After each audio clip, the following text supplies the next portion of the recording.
So, I've been tinkering with Nvidia's Omniverse Replicator lately. I needed a bunch of images to train a 6D pose estimator, and Nvidia's Omniverse has state-of-the-art graphics and physics rendering, which makes it one of the best tools for synthetic data generation on the market today. But when I started it, I found it's tricky to build everything from scratch using purely scripting, which is the approach of most of the examples I could find. I understand that gives you the maximum control, but I personally always find parameters in things like lighting, camera, or even positioning of the objects are just easier to do interactively, where the GUI is open, the viewport is open, and you can move things around and visually check and watch the behavior change as you modify the parameters, as opposed to changing some numbers blindly in the script and running the whole pipeline over and over until you get the desired behavior. So I prefer setting up the scene in the GUI, check all the randomization parameters in the GUI, and then when everything behaves as I expected, I translate everything into a standalone Python script. It took me a second to figure out that whole workflow, so I made this video both for my own record, but also hopefully to help anyone else who find that workflow useful.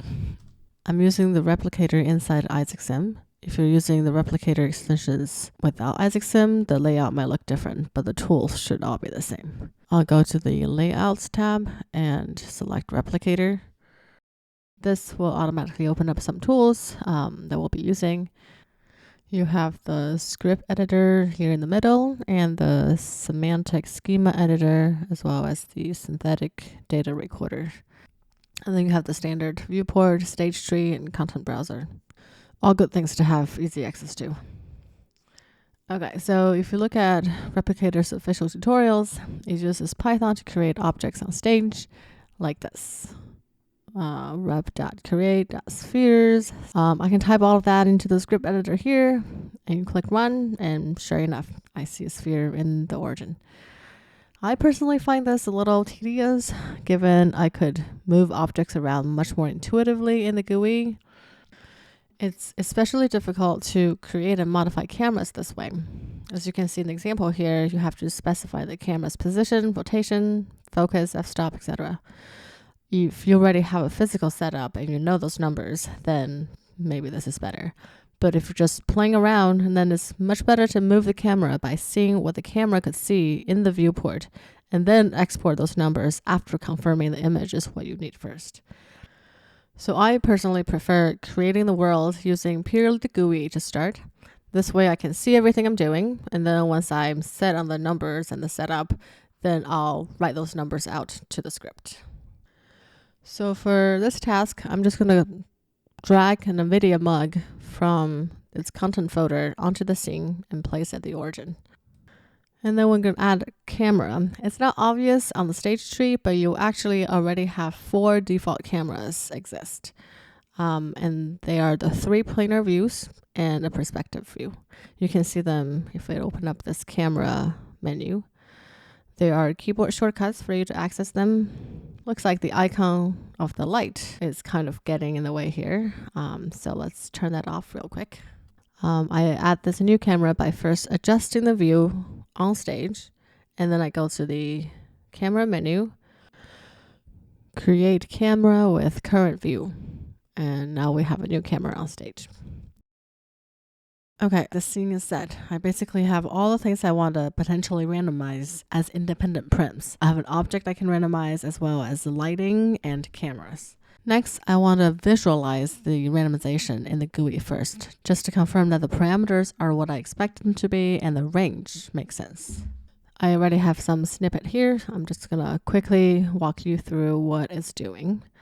First, you import the replicator library, and then you wrap the object you want to randomize in the replicator wrapper. And then you create a function for randomizing the parameters of interest. In our case, it's the rotation and scale of the object. And then you register this function with the randomizer, and then upon each rendering frame, you call the randomizer. Okay, so we press run to run the script, and then we press play to start a simulation. Okay, that looks like something's wrong.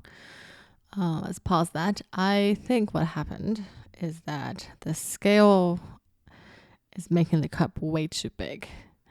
That's a mismatch of units of the cup and the stage.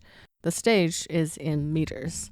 The cup is made in centimeters, and when it's brought onto the stage, the numbers are just way too big for the stage, so it has to be shrunk down to 0.01. So we need to go and change the size scale to match that 0.01 scale.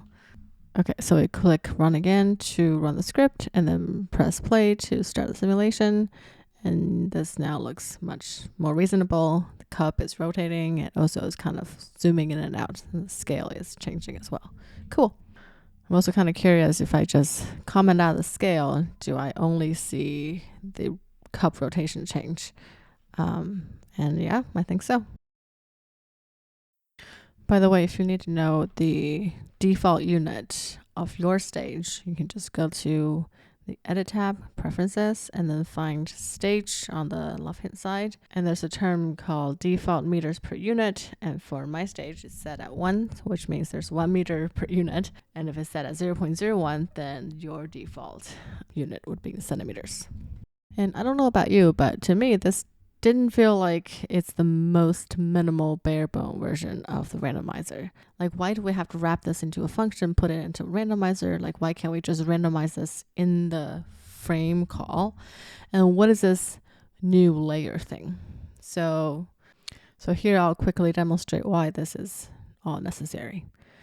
So here I have a snippet that feels a lot more direct, where I wrap the object of interest in the replicator wrapper, and then in the frame loop, I directly randomize the pose and scale in the loop itself, which on the first go, it works just as expected.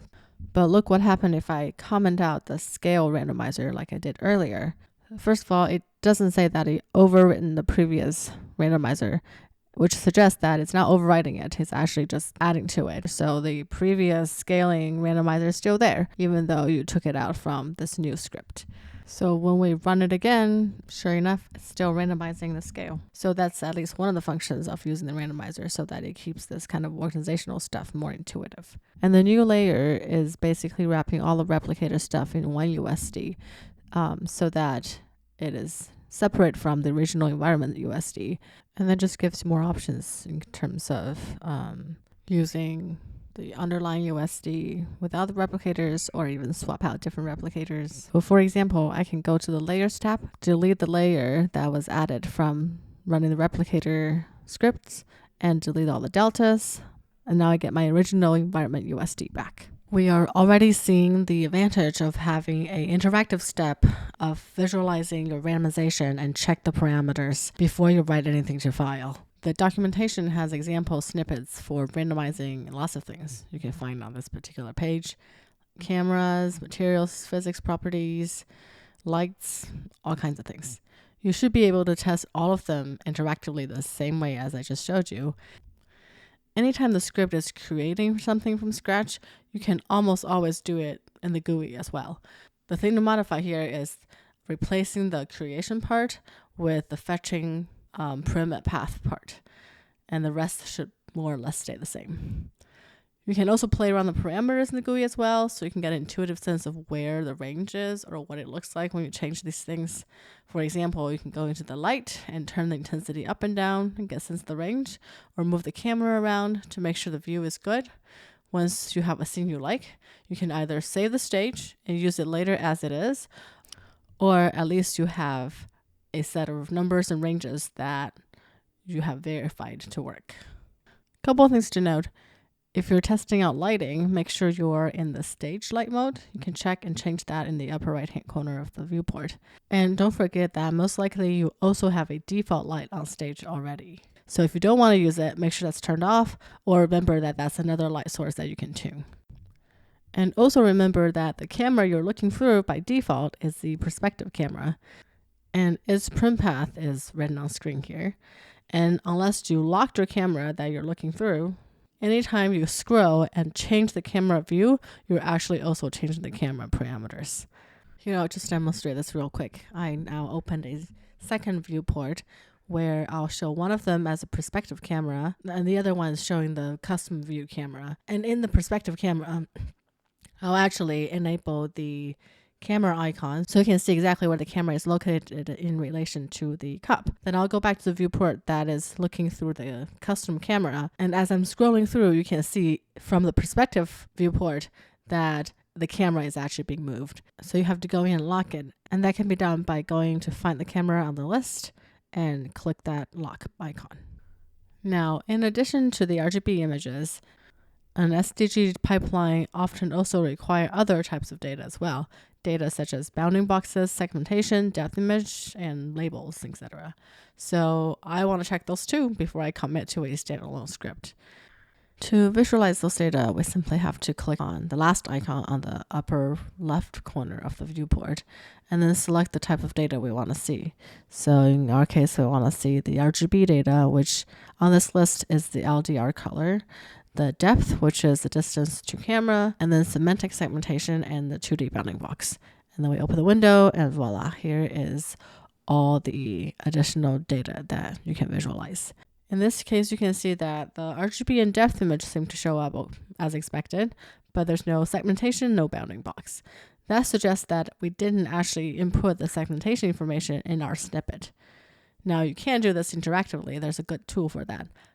But since I'm using this interface mostly to make sure my Python code is correct, I'll go ahead and input the semantic segmentation information inside the snippet here instead. I'll run it and refresh the visualizer. And now you can see the semantic segmentation data is showing up as expected, and so is the 2D bounding box. And then the last piece is the writer, which is what records your data. It basically consists of two parts. One is defining the camera you want the render product to come from, and then the writer that you want to use. So here I'll just say the data I want to use is from my perspective camera, which I'm looking through right now, and then using the basic writer with these outputs and this output folder. And then this is kind of a hack, but basically to indicate how many data points you want to collect, you actually go back to the on-frame trigger here and input that number into the num underlying frames parameter.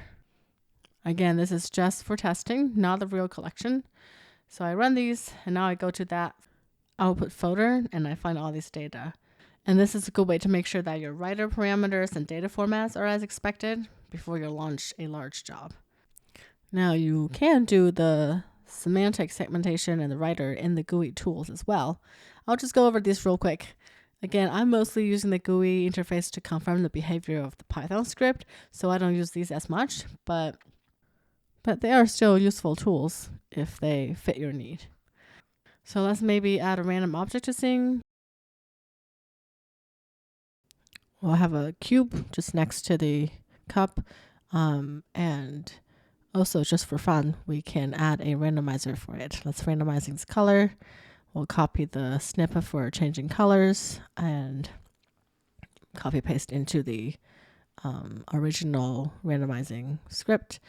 And again, since we have an object on the stage already, we'll have to get the prim for that object, put in the wrapper, and then modify that object that way. Okay, cool. You can see that the color is changing on the cube. So the randomizer is working. But if I open up the visualizer for the other data type, you can see that there's no segmentation and there's no bounding boxes. So we're going to do that with the GUI tools here. We'll go over to the semantic schema editor. We find the object on the stage tree highlighted, and then we go over to the semantic schema editor here, add a new semantic instance. That one is always class. The first box is always class, and the second one is a label, and we're going to call this cuboid. And then we add entry. You do have to refresh the visualizer, so kind of unselect everything and reselect everything. And now you can see that the cube is also being segmented. And then for the GUI writer, it's the same concept where you have to indicate the cameras that you want your render products to come from, and then what type of writer you want to use, which data you want to be saved and written, and then the directory that you want it to be output. Make sure the camera path that you are using matches the camera that you want the render products to come from. So this one says world camera. I could change this to the perspective camera, or I can also just add a camera. And then you select the parameters you want to be recorded. And then you give a directory to place your data. This is the number of data points you want to collect. That's this one. And then the subframe, I believe, is the number of frames that it renders before it actually takes a snapshot. The default is 4. If you take a snapshot too early, then you might get some really blurry or low quality image. Anyway, you set those, you start, and here it is. That's all the data saved in the specified folder. Okay, yeah, I think that's all the pieces that I want to verify in the GUI before converting to a standalone Python script. And that standalone Python script is what I actually use to generate data, often headlessly or even remotely. This video is getting a little too long, so I won't go into the details for that one here, but the documentation actually has a lot of examples for those type of usage. I actually asked Claude Code to do the conversion for me. And since I already developed a good sense of what the results should look like through interfacing with the GUI, it took me very few iterations to work with Claude and arrived at the final version of my SDG standalone Python script. That's all for this time. Hope it helps. Bye!